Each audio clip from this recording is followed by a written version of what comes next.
दोस्तों नमस्कार। इस वक्त हमारी ग्रामीण क्षमता न्यूज चैनल की टीम पहुंची है नवेगांव, जो धापेवाड़ा नवेगांव बोला जाता है इसको।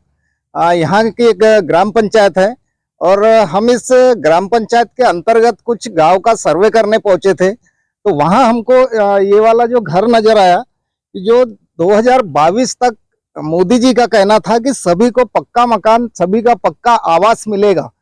अब 5 किलो राशन तो मिलने की बात तो जमकर चल रही, लेकिन हम आवास योजना पर प्रकाश डालेंगे कि आवास योजना के तहत जो मकान दिए जाते हैं और जरूरतमंद को पहले मकान दिया जाता है। ये हमने सुना था कि जिनका घर बिल्कुल जीर्ण हो गया है, जो रहने के लिए मजबूर हो गए, जो बारिश कैसे निकालेंगे, क्योंकि हम जानबूझ के बरसात के वक्त ऐसे गाँवों का दौरा करते हैं और वहां की हम सच्चाई दिखाते हैं।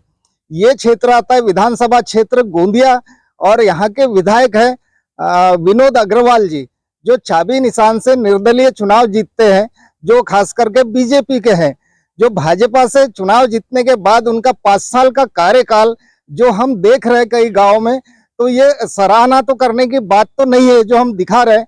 तो यहाँ की हम वास्तविक परिस्थिति दिखाएंगे कि ये जो परिवार है और इनका जो ये मकान है आप देख रहे हैं, ये यहाँ से इतना लंबा ये मकान था, ये मकान टूट चुका है और रहने के लिए जहां पर भी वहाँ हम देखेंगे तो वहाँ जो बारिश होती है, अभी आज तो पहला दिन है, थोड़ा सा पानी आया, लेकिन वहां पर बैठने के बाद हमको कुर्सी हटाना पड़ा।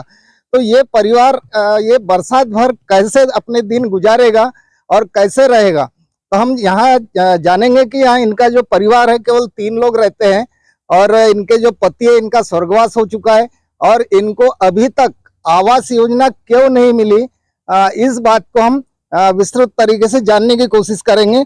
देखते हैं इस घर में कोई है क्या, उनको बुलाते हैं हम। ये जो बैठे ये मेन दरवाजा है, ये अभी घर के जो प्रमुख है। आइए बाहर आइए आप। इनका एक बेटा है और एक बेटी है और इनके पति का स्वर्गवास हो चुका है। ये हमने पहले जानकारी ले लिए थे। तो क्या नाम क्या लिखते हैं आप? पुण्यवता पटले। अच्छा, तब कितना साल हो गया यहाँ पर रहते हैं? 40-45 साल हो गए शादी को। अच्छा, 40-45 साल हो गए। हाँ। तो आपका वोटिंग मतदान वगैरह है, वोट देते हैं आप? आता है ना सर, हाँ वोट देते हैं। अच्छा अच्छा, तीनों देते हैं। तीनों देते हैं। तो ये हमने आपके घर की स्थिति देखा है, पूरा घर एकदम रहने लायक तो है नहीं बिल्कुल, नहीं, इसको नहीं। तोड़ना चाहिए ऐसा है, या तो फिर बारिश में दीवार गिरेगी तो यहाँ रहने वाले दबके मर सकते हैं। तो आपका आवास योजना में नाम आया था क्या? नाम आया था लेकिन काट दिए। कब आया था? जब आपके पति थे? नहीं, वो गुजर गए थे। अच्छा, उसके बाद नाम? ड की लिस्ट में आया था नाम। अच्छा, किसके नाम से था वो? हीरालाल जी पटले, उनके नाम से था। तो ट्रांसफर कर सकते थे ना, हम वारिस है ना। बिल्कुल। ग्राम पंचायत में कौन सा ये न्याय है कि वारिस के नाम नहीं चढ़ते, जबकि पटवारी कार्ड में चढ़ते हैं, फिर राशन कार्ड में चढ़ते हैं, और ये कौन सा न्याय है कि ग्राम पंचायत में नहीं चढ़ता वारिस का। हमने नवेगांव की लिस्ट देखा है, आज तक 202 मकान बन चुके हैं और ये जो मकान है ऐसे और कितने मकान गांव में ये भी हम जांच करेंगे। और ये मकान पूर्ण जीर्ण हो चुका है और इनको जो आवास योजना की लिस्ट से नाम हट गया, ये इनका मानना है और बता रहे हैं हमको। तो आपने सरपंच से बोला कि ये आवास योजना मुझे चाहिए? हाँ, बोले थे सरपंच से। अच्छा, इधर का वार्ड मेंबर कौन है आपके क्षेत्र का? अभी बाई है, ध्यान नहीं आ रहा है। तो बाई कभी आती है इधर? नहीं, कभी नहीं। सिर्फ वोट मांगने आई थी? वोट मांगने सिर्फ आते बस। अच्छा, 5 साल में एक बार। बिल्कुल हाँ, वोट मांगने आते हैं, फिर कैसे रहते हैं, क्या रहते हैं, इनको घर है नहीं है, क्या है, इनके यहाँ कौन कमाई वाला है कौन नहीं है, इनका मकान 100 साल के ऊपर का हो गया, उनको कोई परवाह नहीं, सिर्फ वोट की। ये घर को कितने साल हो गए होंगे? ये हमारा 100 साल के ऊपर का हो गया। 125 साल लगभग, उससे भी ऊपर का घर है। और इनका जो योजना है और योजनाओं से वंचित, ऐसे बहुत से लोग योजनाओं से वंचित है। तो जो हमारे माननीय विधायक है विनोद अग्रवाल जी, तो उनके पास कंप्लेंट किया आपने? हाँ, उनके पास गए थे, वो बोले आप रहते नहीं होगे घर में।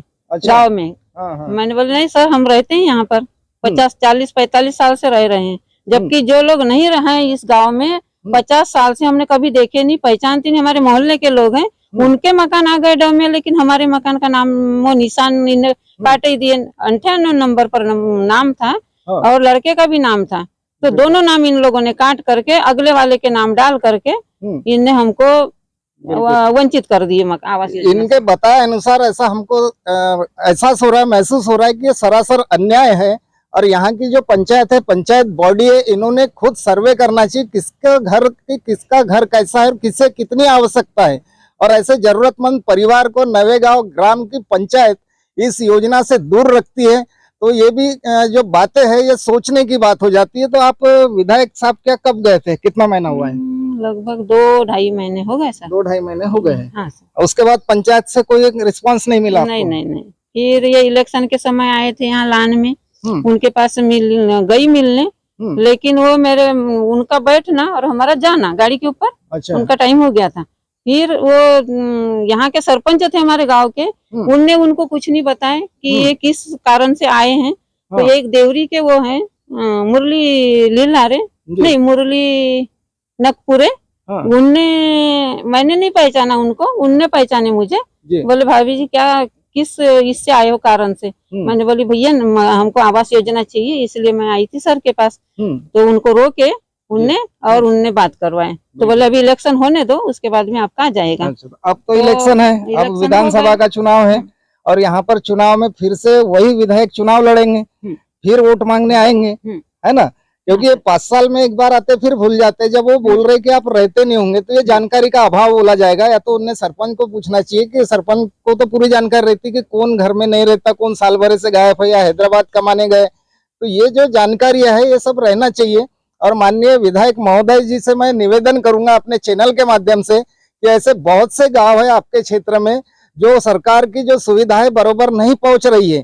क्योंकि अब आने वाला वक्त है आपका चुनाव का, क्योंकि आपके 5 साल पूरे हो चुके हैं और अभी आपको मेरे ख्याल से नवंबर तक के विधानसभा के चुनाव होना है।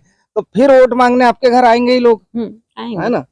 तो ये जो आपके साथ हो रहा है, तो इसके लिए आप दोषी किसको ठहराना चाहते हैं? इसमें गलती किसकी होना चाहिए कि जो आपको योजना नहीं मिल रही है? सरपंच तो उस समय नहीं था सर, डुली भाव लांजेवार ने सर्वे किए ड के पहले, फिर बाद में ड की लिस्ट लगी तो उस कार्यकाल में वो नहीं थे, दूसरे थे। अभी वो है, तो अभी हम उनको कोई भी मांगे लेकर उनके पास जाते हैं तो हो जाएगा बोलते हैं, लेकिन होगा कब? अच्छा, अब उन्हें 2 साल हो गए उनको। 2 साल 1.5 साल हो गए लगभग। अच्छा। तो अभी अब उनने बोले हैं कि पुरोनी में हो जाएगा, पुरोनी की लिस्ट में नाम डाले उनने। अब उसमें बोलते हैं अतिगर्जू में डाले हैं। अच्छा। अतिगर्जू में अब कब आता है कब नहीं, जब ड का कंप्लीट होगा उसके बाद में आ सकता है।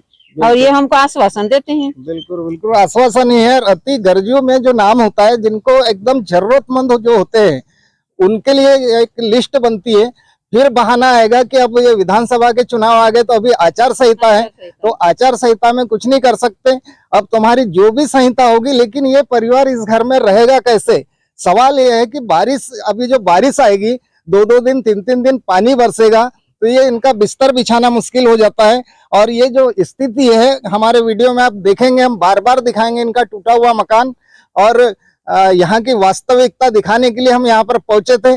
ग्रामीण क्षमता न्यूज चैनल से मैं दीपक कुथेकर, मेरे सहयोगी मुरली सोनवाने के साथ। नमस्कार दोस्तों।